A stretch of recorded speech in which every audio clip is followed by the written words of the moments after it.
Bonjour, je suis Sophie Ricard et bienvenue au Bulletin Nouvelle Max Info du 12 décembre 2014. En manchette cette semaine, la Sûreté du Québec lance l'opération Vaccin, le prix de l'essence à son plus bas depuis 4 ans, Animation Jeunesse Haute-Gaspésie s'attaque au tabagisme chez les jeunes, Pacte fiscal et gouvernance de proximité à l'ordre du jour de l'Assemblée des MRC de la Fédération québécoise des municipalités et Kevin Parent, l'artiste passeur gaspésien pour la 33e édition du Festival en chansons de Petite-Vallée. Bonne émission.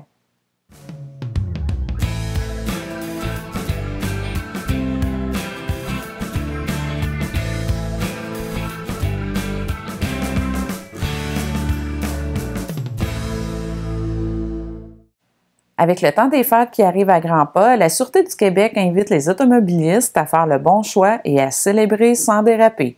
Télésoleil a assisté à une opération policière en lien avec la conduite avec faculté affaiblie qui a lieu ce jeudi 11 décembre à Mont-Louis. La période des fêtes est propice aux célébrations. Cependant, la Sûreté du Québec a tenu à avertir la population qu'elle intensifiera, tout comme chaque année, les opérations policières ciblant la capacité de conduite affaiblie par l'alcool ou les drogues. Loin de vouloir empêcher les citoyens de profiter pleinement de ces festivités, la Sûreté du Québec désire néanmoins lancer un message clair que de prendre le volant après avoir consommé n'est pas une option. Une intervention nationale a été mise en place depuis le 27 novembre dernier. Le sergent Claude Doiron, agent d'information pour la Sûreté du Québec et responsable des secteurs du bas du fleuve, de la Gaspésie et des îles de la Madeleine, nous parle de l'opération Vaccin menée par la Sûreté du Québec. L'opération Vaccin, c'est l'acronyme qui signifie vérification accrue de la capacité de conduite intervention nationale. Alors, c'est un gros mot qui implique plusieurs services de police, dont la Sûreté du Québec, le service de police de la Ville de Montréal et l'Association des directeurs de police du Québec. Qu'est-ce qui se passe durant l'opération Vaccin? En fait, c'est une période qui se situe entre le 27 novembre et le 4 janvier prochain.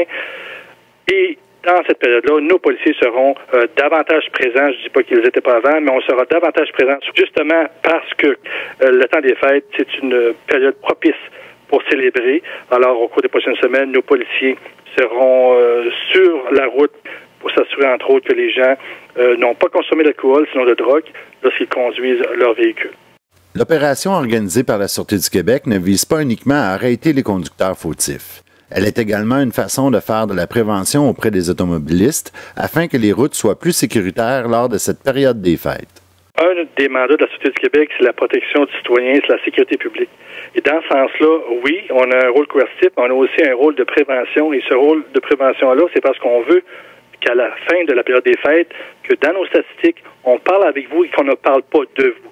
Vous savez, si on parle d'alcool au volant, chaque année, si je parle du district 01, qui est le Bas-Saint-Laurent-Gaspésie-Île de la Madeleine, l'an dernier seulement, il y a 777 personnes qui ont été arrêtées en capacité affaiblie par l'alcool.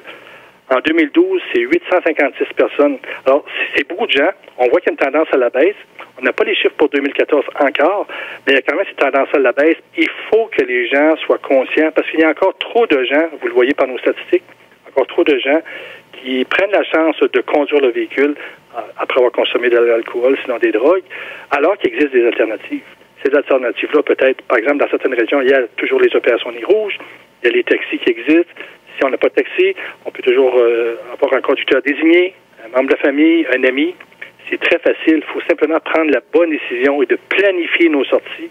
Comme ça, on s'évite bien des désagréments. On s'évite des accidents, parce que dans 37 des accidents survenus sur le réseau routier où il y a eu des morts, sinon des blessures graves, dans 37 des cas, l'alcool était en cause. Les agents de la Sûreté du Québec ne se limiteront pas qu'aux vérifications liées aux facultés affaiblies par l'alcool. Les conducteurs ayant fait le choix de conduire avec les facultés affaiblies par la drogue ou les médicaments sont également dans la mire des forces policières. C'est quelque chose qui est relativement nouveau. Avant ça, il était très difficile de faire la preuve que quelqu'un était sous faculté affaiblie, c'est-à-dire par la drogue, parce qu'on n'avait pas les moyens et non plus, il n'y avait pas de législation qui était faite en conséquence.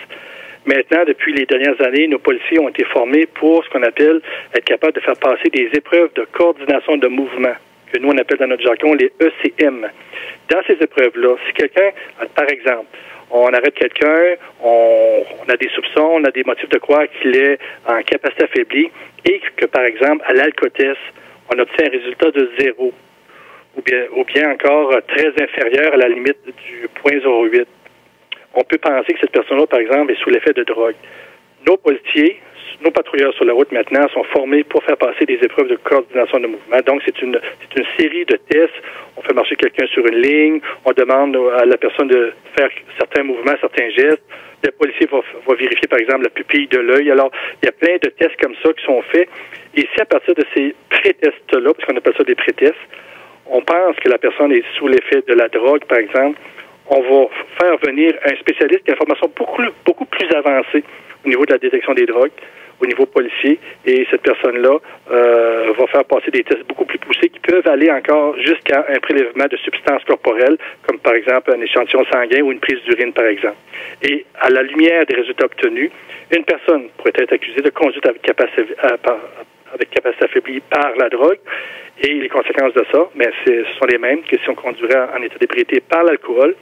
On se voit émettre une suspension d'un permis de conduire pour 1 an, c'est une première offense. Et encore l'amende qui s'ensuit, donc c'est plus de 1 000 d'amende, et aussi, bien sûr, le fameux casier judiciaire qui va avec ça. Donc, ça a des conséquences qui sont très importantes de quelqu'un qui décide de conduire en faculté affaiblie par la drogue, après avoir consommé des drogues, c'est-à-dire. Le prix de l'essence est à son plus bas depuis les 4 dernières années et cette tendance semble vouloir s'accrocher au grand plaisir des automobilistes. Afin de mieux comprendre cette situation, nous avons contacté Mme Sonia Marcotte, présidente directrice générale de l'Association québécoise des indépendants du pétrole. Voici notre reportage. Nous sommes en compagnie de Mme Sonia Marcotte, qui est présidente directrice générale de l'Association québécoise des indépendants du pétrole. Bonjour, Mme Marcotte. Bonjour. On observe depuis plusieurs semaines là, une baisse constante du prix de l'essence à la pompe. Plusieurs croyaient que cette tendance serait peut-être de courte durée. Chacun y va avec sa propre théorie. Est-ce que vous pouvez nous expliquer comment est établi le prix de l'essence à la pompe? Il faut comprendre qu'il y a 3 facteurs qui influencent les prix de l'essence. Premièrement, il y a le prix du pétrole brut. Donc, au Québec, on utilise, ou le brut de référence, c'est le brut de la mer du Nord, le Brent. Et il y a une décroissance de tous les produits de pétrole brut. Alors, ça se répercute par la suite dans le secteur du raffinage, mais il faut comprendre que pour le secteur du brut, c'est vraiment des facteurs internationaux qui viennent faire bouger les prix. Donc, si plus de produits, moins de demandes, alors ça peut faire diminuer le prix, comme on voit présentement. C'est très difficile de prévoir à l'avance si ça va continuer à baisser, si ça va augmenter. Il y a tellement de facteurs qui peuvent se produire et comme ce sont des facteurs dans le secteur international, c'est difficile à prédire. Mais pour l'instant, on voit une tendance à la baisse. Tant mieux. Si ça se répercute par la suite jusqu'à la pompe, c'est toujours bon pour le consommateur. Après ça, vous avez le secteur du raffinage. Faut comprendre que les raffineries au Québec fixent leur prix en fonction du prix dans l'État de New York ou au port de New York où il y a des transactions là de produits raffinés comme l'essence, le diesel, le mazout. Alors les prix sont basés à partir de ce qui se passe à New York. Ce qui arrive, c'est qu'il peut y avoir d'autres facteurs qui vont venir influencer les prix à New York. Il peut y avoir aussi de la spéculation parce que c'est un marché boursier. Donc la spéculation peut faire en sorte de faire augmenter ou baisser le prix. Et ça, on est tributaire, là, on est victime de cette spéculation-là. Nous, on n'a aucun pouvoir là-dessus. Donc, les détaillants vont acheter l'essence à la raffinerie et les raffineries au Québec basent leur prix sur le marché de New York. Donc, vous avez le raffinage là qui peut varier. Donc, présentement, la baisse du prix du brut s'est répercutée aussi dans le secteur du raffinage, ce qui a fait en sorte que les prix ont baissé. Et par la suite, vous avez le secteur du détail. Donc, le détaillant, lui, achète son essence à la raffinerie, le transporte jusqu'à sa station-service et après ça, le revend au détail. Donc, il y a le facteur du détail aussi, mais là, à ce moment-là, c'est des facteurs qui sont locaux. La concurrence locale, ce qui se passe dans le secteur local, qui va faire en sorte que la marge va être plus ou moins importante. Donc, et là, pour l'instant, on a vu qu'il y a quand même une répercussion là jusqu'au détail de la baisse du prix du brut, ce qui est fort intéressant pour le consommateur. J'ai oublié de vous parler tout à l'heure aussi du taux de change, parce que ça aussi, ça peut venir faire varier le prix. Le prix à la raffinerie, par exemple, puisque l'essence raffinée est transigée, le pétrole brut est transigé en dollars américains, il y a une baisse du dollar américain. Cependant, le dollar canadien, lui aussi, a perdu de la valeur, ce qui fait en sorte qu'on n'est pas capable de récupérer toute la baisse du prix du brut, puisque le dollar canadien aussi a perdu de la valeur. Mais il y a quand même une répercussion là, jusqu'au détail, ce qui est intéressant pour le consommateur. Votre association représente les intérêts des plus petits distributeurs, des plus petites stations. Beaucoup de vos membres se retrouvent en région. En fait, c'est grâce à vos membres qu'on a accès aussi facilement là, à de l'essence en région. Est-ce que, justement, comme vous dites, dans la situation actuelle, il y a des impacts pour eux ou la marge de profit demeure la même? Mais la marge de détail peut varier de journée en journée. Donc, il y a des journées où elle peut être plus importante, puis d'autres journées où elle peut être plus basse. C'est que pour regarder en moyenne, il faut jamais s'arrêter sur une seule journée, que ce soit plus haut, que ce soit plus bas. Il faut regarder en moyenne. Donc, en moyenne, présentement, excusez-moi, les détaillants sont capables de couvrir leur coût d'exploitation. Et c'est ce qui est important, là, parce que si on veut garder une diversité de stations-service, de bannières différentes, c'est ce qui est important, c'est ce qui permet d'avoir une meilleure concurrence, mais aussi c'est ce qui permet d'avoir des détaillants un petit peu partout au Québec, parce que c'est important, c'est un service de proximité pour le consommateur. Donc, si le détaillant n'arrive pas à couvrir ses coûts d'exploitation sur une longue période, ben, à un moment donné, il peut prendre la décision de fermer sa station-service parce qu'il ne sera pas capable de faire de nouveaux investissements, par exemple. Ça va surtout arriver ces décisions-là quand c'est le temps de faire des investissements majeurs, comme changer des pompes, changer des réservoirs. Ça se fait pas du jour au lendemain, là, c'est vraiment ce moment-là. Mais c'est important pour le détaillant d'être capable de se dire, bon, ben, j'ai été capable de couvrir mes frais et j'espère aussi pouvoir couvrir mes frais dans le futur. Donc, à ce moment-là, c'est là qu'il va décider de garder sa station ou pas, s'il y a un investissement important à faire. C'est important. Effectivement, ce sont les indépendants qui sont dans les régions parce que ce sont de plus petites structures, si on veut, des structures moins imposantes qui permettent justement d'avoir des stations-service plus petites. Et on est capable de desservir la population. Et je pense que la population du Québec est très heureuse d'avoir justement un service de proximité. C'est pas intéressant de faire de 20, 30, 40, 50, 60 km seulement pour s'approvisionner en essence. Bien évidemment, bien qu'on ne peut pas prédire le futur au niveau à ce niveau-là, on peut s'attendre que les prix vont remonter, puis qu'on risque de retourner là, avec un genre de choc pour les consommateurs. Votre association parle de mettre de l'avant un prix plafond pour l'essence. Quels seraient les avantages d'un prix plafond? Ce qu'on a demandé déjà, c'est qu'il y a déjà un prix minimum au Québec, mais c'est pas un prix minimum effectif. Donc, il faut aller devant la Régie de l'énergie pour le faire appliquer. Nous, ce qu'on aimerait, c'est avoir un prix minimum effectif auquel on ajoute quand même une marge de détail minimale qui permet de couvrir une partie des coûts d'exploitation. Et en contrepartie, on dit au gouvernement, imposer aussi un prix plafond avec une marge de détail maximale qui permettra de couvrir les coûts d'exploitation et un petit peu, et peut-être avoir un profit raisonnable, si on veut, ou un petit profit qui permettra justement de couvrir tous les coûts d'exploitation. En même temps, ce que ça donnerait, c'est que le prix minimum et le prix maximum suivraient les fluctuations du prix à la raffinerie. Donc, s'il y a une augmentation à la raffinerie, les prix augmenteraient, mais ça limiterait les fluctuations. Ce serait plus des fluctuations qui seraient aussi importantes parce que souvent, ce qu'on peut voir quand il y a des grandes fluctuations, c'est que le prix à la raffinerie, lui, a augmenté, mais en même temps, bien souvent, la marge de détail est rendue très, très, très mince. Alors, souvent, il y a des augmentations plus importantes, justement, pour permettre de couvrir les coûts d'exploitation, puis en même temps permettre de couvrir le coût à la raffinerie. Mais si on ajuste et on suit le prix au quotidiennement, il va y avoir quand même des variations, mais les fluctuations vont être moins importantes et c'est souvent les fluctuations importantes qui irritent le consommateur. Et là, tout le monde serait gagnant. Le détaillant pourrait assumer ses coûts d'exploitation, puis le consommateur n'aurait pas des fluctuations trop importantes et ça permettrait à tout le monde là, justement de survivre dans le marché. En terminant, Mme Marcotte, le 2 décembre, j'ai vu passer un communiqué que votre association avait émis au niveau du fait que le gouvernement renonçait à encaisser des dizaines de millions de dollars sur les ventes d'essence, puis que la situation provoquait des injustices pour plusieurs entreprises de distribution de produits pétroliers puis de détaillants d'essence. Pourquoi que le gouvernement se prive de ces millions-là?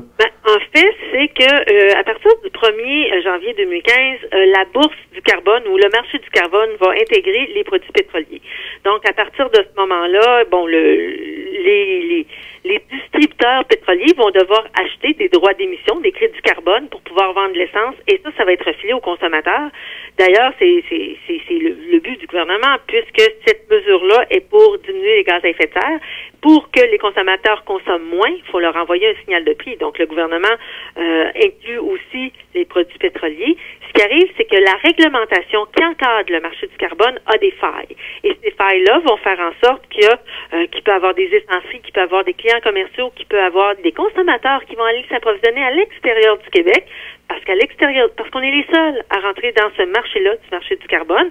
Donc, nous, nos prix vont augmenter, mais à côté de nous, comme au Nouveau-Brunswick, en Ontario ou dans les États américains, les prix n'auront pas cette augmentation-là, ce qui va inciter des joueurs du Québec à aller s'approvisionner au Québec. Donc, ce sont des fuites de revenus pour le gouvernement, puisqu'il va perdre les crédits carbone sur ces volumes-là qui vont partir.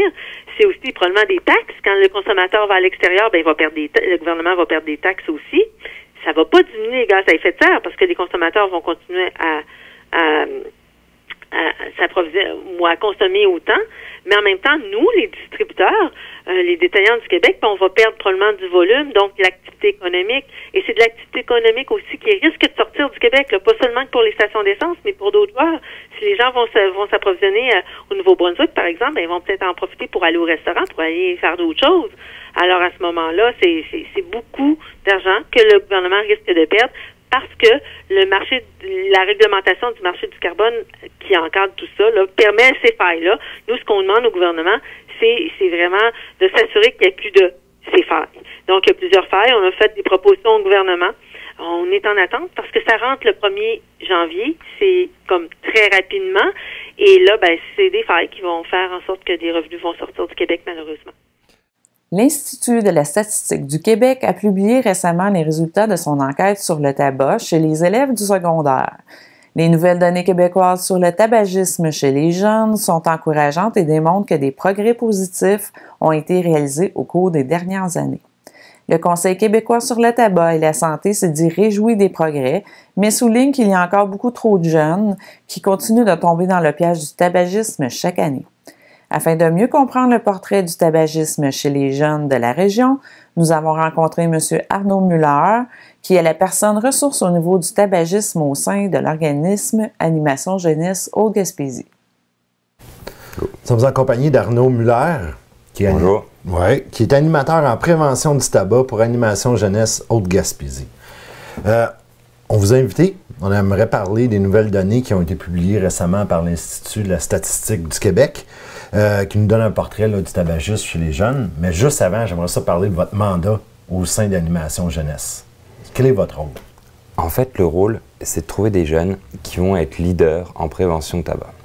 En fait, le gouvernement, le ministère de la Santé, souhaite trouver des nouveaux moyens pour prévenir le tabac. Il laisse ça aux jeunes. Donc, en les cadrant, le but, en fait, c'est de mettre en valeur le fait que les jeunes ne fument pas. On peut être un leader, on peut être charismatique et non-fumeur à la fois. Fumer, c'est pas hot, fumer, c'est pas cool, puis on va leur prouver ça. Au niveau des données statistiques qui ont été publiées par l'Institut, on a remarqué dans les chiffres qu'au cours des 5 dernières années, il y avait eu une baisse de la consommation, de l'utilisation du tabac. On parle qu'il y a 5 ans, c'était environ à 22 % de jeunes consommateurs. Maintenant, on est à 12 %. Est-ce que c'est une tendance qu'on observe également en Gaspésie? C'est une tendance au niveau de la province.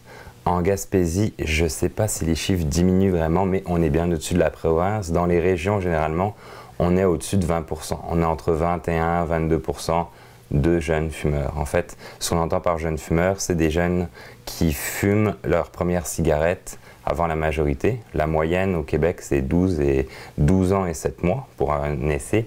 Et après, ça va être des jeunes qui ont une régularité dans leur consommation, qu'elle soit quotidienne ou hebdomadaire. Est-ce qu'il y a des raisons qui expliquent pourquoi qu'en Gaspésie, on est plus haut que la moyenne nationale? Ben, la Gaspésie, pas plus que d'autres régions, en fait, ça va être des fois... Les chiffres ont l'air de dire que c'est souvent lié à la précarité du milieu. C'est plus culturel. Ça va avec des fois les familles, les budgets, la culture. OK. C'est des facteurs qui vont avec le milieu, en fait. On a vu, on voit de plus en plus les cigarettes électroniques. Dans le fond, les cigarettes électroniques ont apparu comme étant une alternative au tabac. Même plusieurs s'en servent pour commencer à arrêter de fumer. On peut les utiliser partout. Est-ce que vous avez l'impression que ça va créer l'effet contraire pour les jeunes à ce niveau-là? Alors, c'est actuellement la crainte du gouvernement. Déjà, ils mettent en garde les consommateurs. C'est dans une zone grise. On n'a pas encore de législation par rapport à ça. Okay. C'est-à-dire qu'un fabricant de cigarettes électroniques n'a pas de compte à rendre ni à Santé Canada ni autre. Sauf que actuellement, les cigarettes électroniques qui contiennent de la nicotine sont illégales.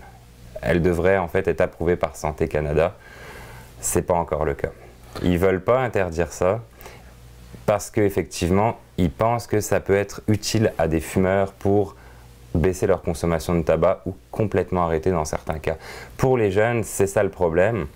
C'est le risque de commencer par s'accoutumer et de devenir dépendant à la nicotine qui va par la suite les pousser vers la cigarette. Et développer le réflexe de peut-être avoir... Évidemment, après, il y a la dépendance de la gestuelle de fumer. Donc, vous travaillez justement, comme on disait tantôt en introduction, au niveau de la prévention, de la sensibilisation. On sait que la cigarette, c'est pas bon. On sait que, justement, commencer jeune, c'est vraiment pas bon non plus. C'est quoi, quels sont, selon vous, les principaux obstacles qui font que le message passe pas toujours auprès des jeunes? Ben, le message passe. Les jeunes savent que c'est pas bon de fumer, c'est mauvais pour la santé, ça coûte de l'argent, c'est mauvais pour l'environnement. Le message est clair. Par contre, c'est relever l'interdit. Okay. C'est le contre-courant. Puis c'est des fois aussi être poussé par des pères, des amis, grands frères, familles, qui vont donc être un facteur attrayant. On va rendre de par le fait que c'est pas permis déjà, et qu'il y a cette espèce d'attirance un peu morbide du danger de la santé, va attirer le jeune à fumer en fait. Ça évidemment l'entourage, le cinéma, les médias, les compagnies de cigarettes investissent énormément d'argent pour que les acteurs fument à l'écran, pour que la cigarette ait une image positive, cool. Donc forcément, c'est quelque chose qui va pousser le jeune à fumer. C'est la grosse mission actuelle des compagnies de tabac. C'est le marketing pour la jeunesse. Ils vont s'en défendre et dire que pas du tout, mais on l'observe par les médias, par les paquets de cigarettes attrayants, par les cigarettes aromatisées. On veut que les jeunes fument pour les rendre accros le plus vite possible et remplacer les fumeurs qui meurent. Est-ce que vous avez l'impression justement que les lois au niveau de permettre la vente de produits de tabac qui sont aromatisés, puis d'autres politiques qu'on a actuellement sont assez sévères? Est-ce que c'est efficace? Il y a eu des gros efforts de fait dans 10 à 15 ans, depuis 98, 2006 également. On s'en va encore vers d'autres spécificités des lois, mettons. Au niveau de la cigarette électronique, on va sortir ça de la zone grise.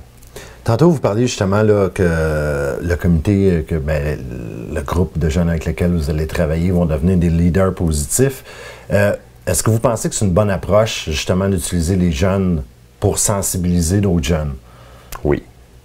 J'y crois fort dans le sens que pour un jeune adolescent ou préadolescent, un adulte qui va venir en classe ou dans d'autres milieux leur dire que fumer c'est mal, ça se fait depuis des dizaines d'années. Ça leur ouvre les yeux sur les dangers et la réalité. Après, c'est pas ça des fois qui va les empêcher de fumer. Ils le savent, comme on sait que boire au volant c'est dangereux, que la vitesse au volant c'est dangereux, ils le font pareil. Fait que, ce qui est intéressant, c'est d'avoir des jeunes qui vont leur montrer que c'est poche de fumer, t'as donc rien compris. Ça va être ça le message. Okay. C'est bien plus clair quand c'est un ami qui le dit. Ils peuvent plus s'identifier facilement. C'est pas nécessairement sexy, la lutte au tabac. Est-ce que ça intéresse quand même les jeunes d'embarquer là-dedans? Les jeunes s'y intéressent tout de même. Après, il y a un petit peu la crainte de publiquement s'afficher comme contre le tabac ou d'être comme trop lourd pour leur public. Okay. C'est là qu'il faut mettre le message sur des vidéos, des contenus ludiques, de la musique, des choses qui vont plaire à tous en fait. Faire passer le message de manière ludique et agréable. Excellent. En terminant, qu'est-ce qui s'en vient pour votre mandat? Sur quoi vous allez travailler au cours des prochains mois? On est en train de mettre en place un tournoi de volley avec des animations préventives au tabac. Demain, le 13, à Sainte-Anne-des-Monts, à l'Arena Show de Boucan, on anime l'animation patinoire disco. Okay. Donc, on va faire un petit atelier de prévention avec des quiz, des remises de prix. Ensuite, on est en train de composer une chanson. On va boucler ça pour le mois de février. On essaye d'être prêt pour la semaine contre le tabac ainsi que la journée mondiale contre le tabac fin mai. Le 3 décembre dernier, 200 préfets et directeurs généraux de MRC provenant de partout au Québec étaient réunis pour l'Assemblée des MRC membres de la Fédération québécoise des municipalités, la FQM. Lors de cette rencontre, les préfets ont pu faire le point sur les dernières semaines dans le monde municipal, ainsi que sur un projet de loi confirmant la compétence exclusive des MRC en matière de développement local. Pour la FQM, ce projet de loi est un premier pas vers la gouvernance de proximité qu'elle réclame depuis plusieurs années. Nous nous sommes entretenus avec M. Richard Lehoux, président de la FQM. Monsieur Lehoux, vous avez rencontré les préfets lors de l'Assemblée de la semaine dernière. Quel était le moral des préfets de la MRC, des MRC du Québec?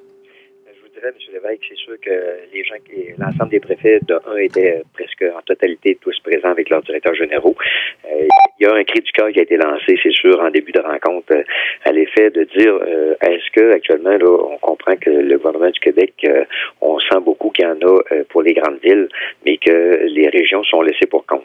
Qu'on pense à des exemples concrets, là, comme le projet de loi 3 là, sur la question des régimes de retraite, et puis le projet de loi 26 qui a été déposé là, il y a déjà quelques jours sur toute la question là, de pouvoir, en fin de compte, là, poursuivre là, pour récupérer certaines sommes là, qui ont été, lorsque dans des municipalités, des projets ont coûté beaucoup plus cher que prévu. Ces deux projets de loi qui touchent, en fin de compte, quand même quelques villes. On parle même pas de la totalité des grandes villes, mais quelques villes. C'est le message qu'on entendait beaucoup mercredi après-midi, en début de rencontre, c'est qu'est-ce qu'on a comme signal, en fin de compte, là, du gouvernement du Québec pour soutenir les régions du Québec. Et puis, je me suis même permis d'envoyer un commentaire à M. Moreau, notre ministre, à l'effet de dire... parce qu'on venait d'avoir aussi dans la fin de la semaine passée une annonce là, d'environ 100 millions de dollars là, qui est pour la peinture du pont de Québec. Pas que j'en ai contre la peinture du pont de Québec, mais il y a quand même les paliers du gouvernement se sont engagés à mettre 100 millions sur la table. Et à cet instant-là, nous, on a dit, j'ai envoyé au ministre, est-ce qu'on devra faire reconnaître les régions du Québec là, à l'UNESCO pour avoir une oreille de la part du gouvernement? C'est quand même là, le cri qu'on entendait de plusieurs préfets là, de l'ensemble des régions la semaine dernière. Justement, vous étiez, au moment là, de l'annonce du pacte transitoire, vous étiez à l'annonce avec le ministre Moreau, le premier ministre. Vous avez assurément participé à des rencontres un peu avant cette annonce-là. Mais malgré tout, les orientations ont touché beaucoup plus durement les membres de la FQM. Justement, comme vous dites, on est plus en région. Est-ce que vous auriez aimé participer davantage aux discussions qui ont conduit au pacte fiscal? C'est clair que le pacte fiscal de 1, on a été convoqué le 22 octobre et depuis le mois de mai dernier, après l'élection du nouveau gouvernement, on a interpellé le ministre à savoir c'est quand qu'on s'assoit pour négocier le pacte fiscal. Et on a attendu, même au congrès de la Fédération en septembre, on avait réinterpellé le ministre, on a dit les municipalités, les MRC sont à la veille de faire leur budget.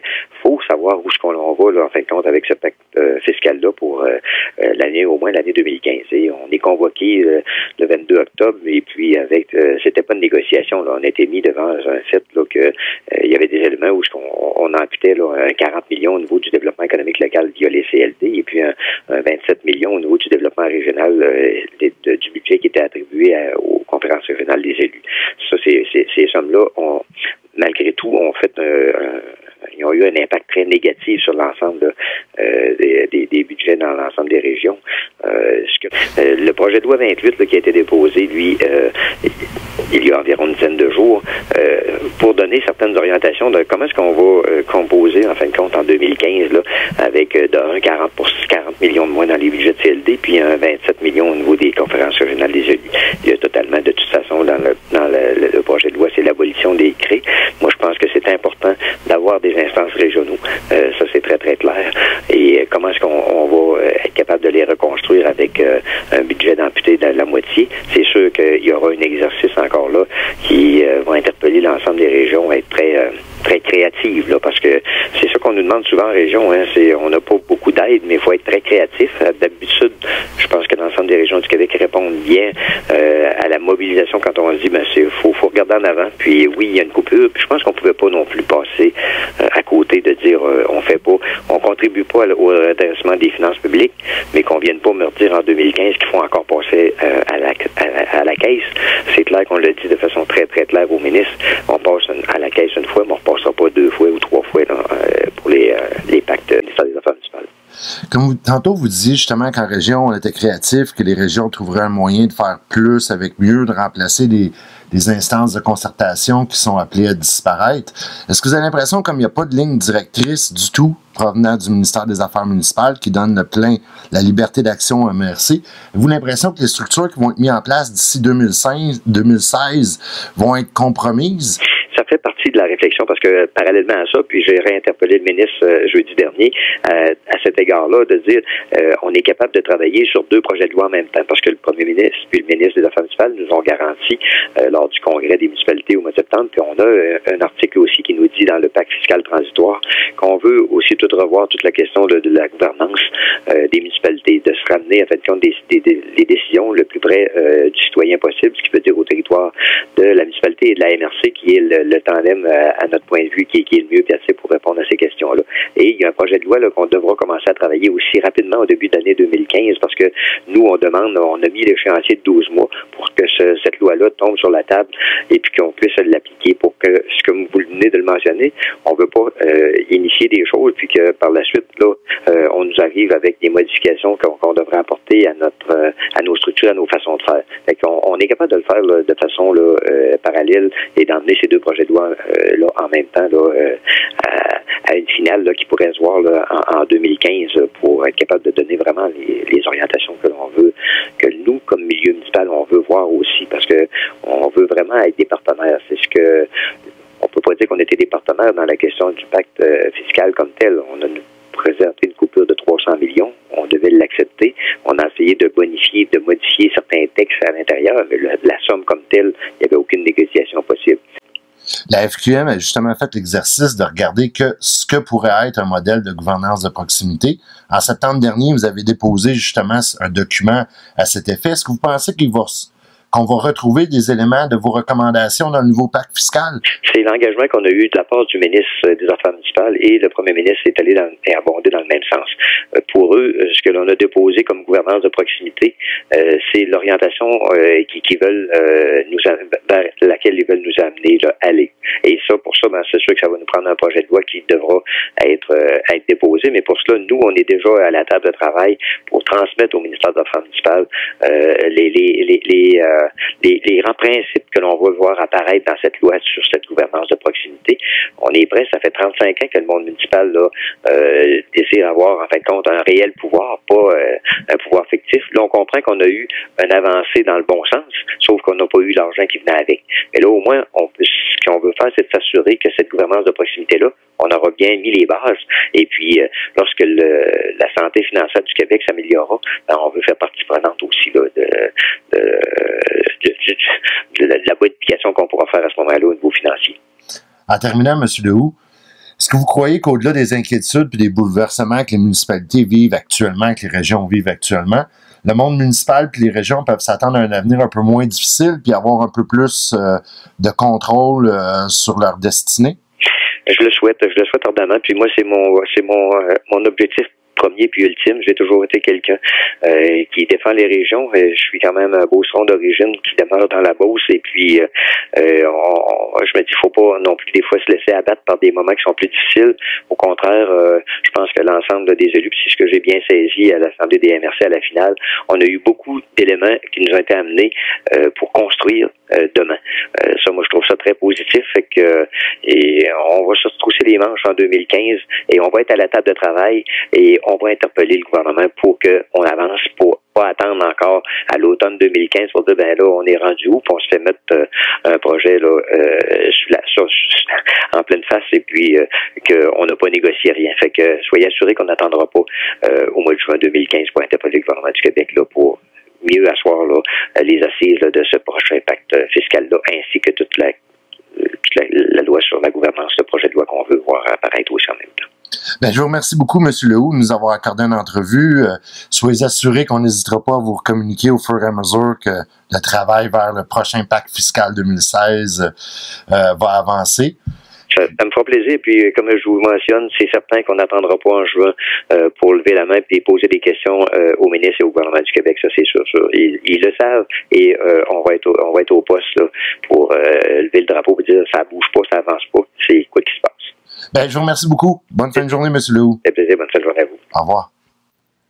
Pour sa 33e édition, le Festival en chanson de Petite-Vallée célébrera la chanson en compagnie de l'auteur-compositeur-interprète gaspésien Kevin Parent, qui agira à titre d'artiste passeur. Le porte-parole invite d'ores et déjà les créateurs de chansons à soumettre leur candidature afin de faire partie de la sélection officielle de l'événement qui aura lieu du 26 juin au 4 juillet 2015. Face à l'ouest, face au vent.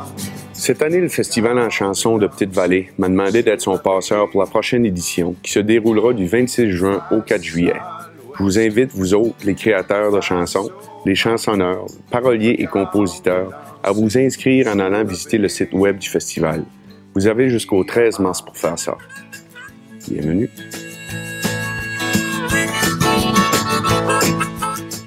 Si vous avez des nouvelles, des commentaires, des suggestions à nous transmettre, veuillez nous contacter à Télésoleil, soit par la poste au casier postal 37 Mont-Louis G0E1T0, soit par courriel à télésoleil@globetrotter.net ou soit directement au bureau au 1 1er Avenue Ouest à Mont-Louis. La date limite de tombée est le mardi midi. Ce bulletin de nouvelles est aussi disponible sur le site de Télésoleil au www.télésoleil.com dans la section Bulletin de nouvelles. Nous vous remercions de votre attention et à la semaine prochaine.